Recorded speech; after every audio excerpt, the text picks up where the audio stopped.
over the past years, institutions and provinces have taken in way more international students than the system could bear. And we kept, as a federal government, telling the provinces, okay, you have to slow down a bit.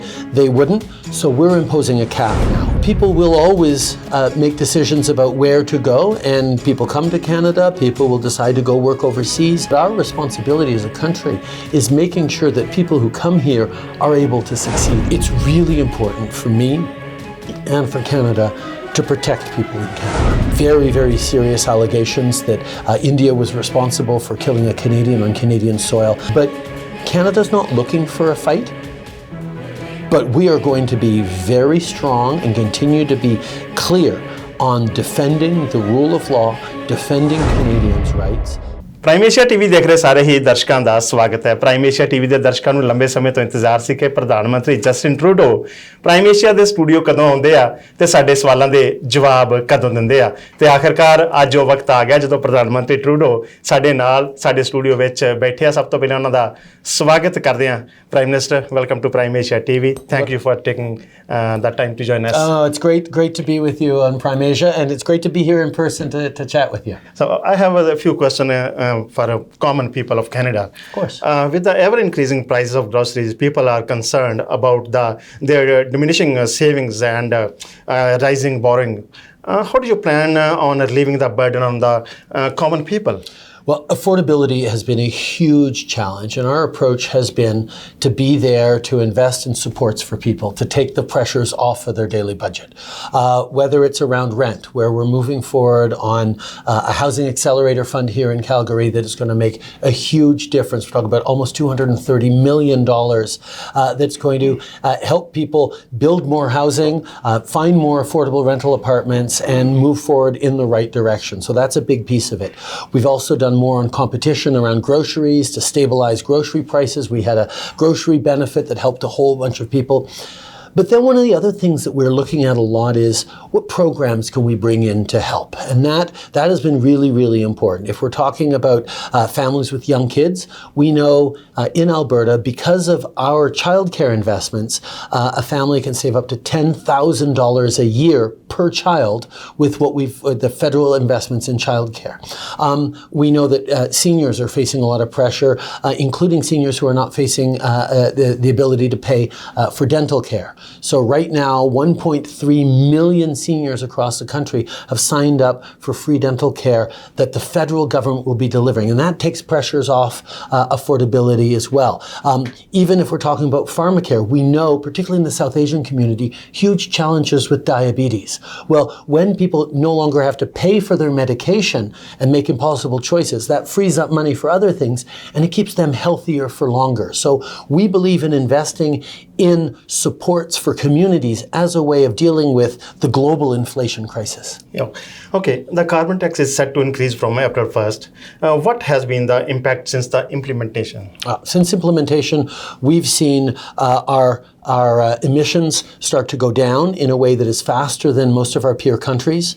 We've seen innovation and investments drawing in for cleaner businesses and success. But most importantly, we've seen 8 out of 10 families across the country get a larger check through the carbon price than they pay in the carbon price every year. Here in Alberta, a family of 4 will get a check for $1,800, or actually get $1,800 in 4 checks throughout the year that actually gives them more money because of the price on pollution. And as the carbon price goes up, so does that check amount go up. So we are both fighting climate change, building a stronger economy, and putting more money back in people's pockets. Okay. Can we expect any relief for the common people in the upcoming federal budget? Our budget is totally focused on people. It's focused particularly on young people, making sure that young families can afford a home, making sure that young people have good jobs and a good future, but also looking at how we're countering the affordability crisis and investing in the kinds of programs that make a difference. There's going to be a big debate about the budget because we believe in investing in communities. We believe in investing in housing. We believe in investing in things like dental care for seniors. And the Conservative Party has stood against dental care from the beginning. Don't think we should be giving money to municipalities to build housing. Don't think they want to try and cut programs as a way of helping people. We want to keep investing to be there because we know that investing in Canadians is the best way to build a strong future. And that's what our budget's going to be focused on. It's becoming increasingly difficult, even for family with a decent income, to afford housing. Yes. Youth feel they may never be able to own a home. What measures are being taken to address this issue especially? Yeah. Well, first of all, there have been housing challenges in Canada's past. And we solved those. We solved those in the years after World War II. We solved those when the baby boomers came of age. We can solve this problem now. We know how to do it. You do it by working in partnership with municipalities. I have to say Mayor Gondek has done an amazing job of building a very ambitious plan for the city of Calgary to build housing. And she's doing it partially with hundreds of millions of dollars from the federal government to help. Now, the fact that there's a debate on Calgary City Council about whether or not to move forward on building housing really shows that Conservative politicians and the friends of Mr. Poilievre at the federal level don't understand that investing in people and giving the tools to communities to build more housing is how you solve this challenge. Your government aims to welcome 500,000 immigrants to Canada annually. Is Canada adequately prepared for this influx on the ground level? I'll tell you, we are absolutely prepared. 500,000 permanent residents a year is what is going to continue to grow our country, grow our economy, respond to things. The challenge we're facing right now in immigration isn't because of those permanent residents. We're facing a challenge because of temporary residents, meaning asylum seekers, international students who we know are being taken advantage of in far too many places, and temporary workers as well. We need to make sure that as people come in to study or to work, that there are proper supports in the community for them, whether it's healthcare or whether it's housing. And that's why even as we continue to welcome in 500,000 permanent residents, the fact that 2 million temporary residents came in over the past years means we have to squeeze down that number a bit so we can continue to have faith in our immigration system and grow our country. International students can't find jobs and housing. They are struggling a lot. What is your government doing to solve that crisis? Well, I mean, that challenge is because over the past years, institutions and provinces have taken in way more international students than the system could bear. And we kept, as a federal government, telling the provinces, okay, you have to slow down a bit. They wouldn't. So we're imposing a cap now. We're saying to the provinces, you need to take better care of the international students. We have to set them up for success. Some were coming to not very rigorous institutions and being taken advantage of. Others were coming and not being given any support so they could find housing. So these are parts of the challenges. By squeezing down the numbers of international students and stabilizing them, we're going to be able to make sure that those international students who come here for an education, for an opportunity, a better life, actually get the support they need, because right now too many people are being taken advantage of, and the federal government said enough. We can't do that. There are reports of growing reverse migration from Canada. What is your response on that trend? Well, first of all, people will always make decisions about where to go, and people come to Canada, people will decide to go work overseas. There's always going to be a bit of that. But our responsibility as a country is making sure that people who come here are able to succeed, able to continue, able to build a community and prosperity. And that means making sure that the numbers are right, but also making sure we're investing in the healthcare, in the housing, in the supports to make sure people are successful. Canada is a successful country because of immigration, and welcoming people for generations has grown this country. We have to continue to protect that, and the best way to protect that is make sure people have a chance to succeed. And that's where the investments we're making is helping that.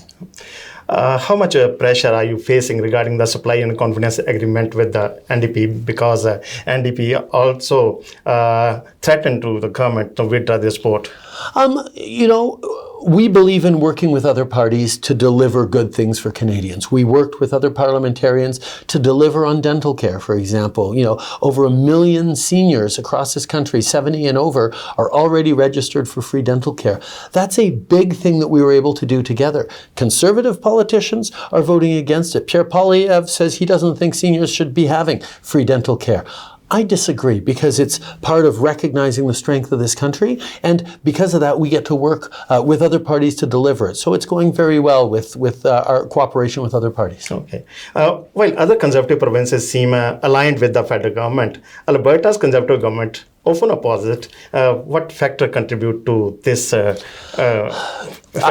I had a good and constructive meeting with Danielle Smith this morning, actually, where we talked about the things we agree on. Like, unlike her federal conservative counterparts, Danielle Smith has been very constructive around childcare, for example. So we're seeing the impact that childcare is having on communities. We're also working together on a net zero future. Now, she doesn't entirely agree with our approach on environment, but that's fine, because we're going to continue to talk about it, and we're going to do the things that are right for us in each situation.